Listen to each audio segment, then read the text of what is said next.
Finally cooking is over. Social media നിന്ന് കത്താൻ പോകുന്നു. ആ തീയിൽ നിന്നും പുക മുകളിലേക്ക് ഉയരും. ആ പുകയുടെ മറവിൽ ഇതുവരെയുള്ള വിമർശനങ്ങളെല്ലാം തണുത്തു പോകും. അതാണ് നമ്മൾ കാലങ്ങളായി കണ്ടുകൊണ്ടിരിക്കുന്ന ഒരു പ്രത്യേക പ്രതിഭാസം.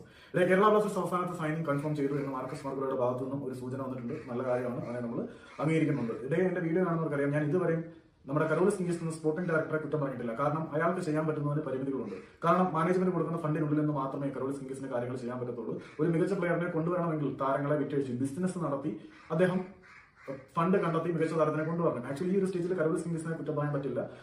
എന്റെ ഒരു വിശ്വാസം, ഞാൻ ഇതുവരെയും കരോളിസ് കിംഗ്സിനെ കുറ്റം പറഞ്ഞിട്ടില്ല. പുള്ളി കുക്ക് ചെയ്തുകൊണ്ടിരിക്കുന്നുണ്ട്, കുക്കിംഗ് താമസിക്കുന്നു. അതിന് കാരണം നമ്മുടെ മാനേജ്മെന്റിന്റെ ഭാഗത്തു നിന്നുള്ള ഫിനാൻഷ്യൽ പോളിസീസും ട്രാൻസ്ഫർ പോളിസീസും ഒക്കെ തന്നെയാണ് എന്ന് എനിക്ക് റിയലൈസ് ചെയ്യാൻ കഴിയുന്നുണ്ട്. നിങ്ങൾ എത്ര റിയലൈസ് ചെയ്യാൻ പറ്റി എന്ന് എനിക്കറിയില്ല. കാരണം നിങ്ങളുടെ ധാരണകൾ മറ്റുള്ളതായിരിക്കും. ഏതായാലും കേരള ബ്ലാസ്റ്റേഴ്സിൽ ഒരു സൈനിങ് വരും. ആ സൈനിങ്ങിൽ സോഷ്യൽ മീഡിയയിൽ നിന്ന് കത്തും. അതിന് തീ കത്തിക്കാൻ ഞാനും ഉണ്ടായിരിക്കും. പക്ഷെ ആ തീയിൽ പുകയുയരും. ആ പുക ആകാശത്തേക്ക് ഉയരുമ്പോൾ ആ പുകയുടെ മറവിൽ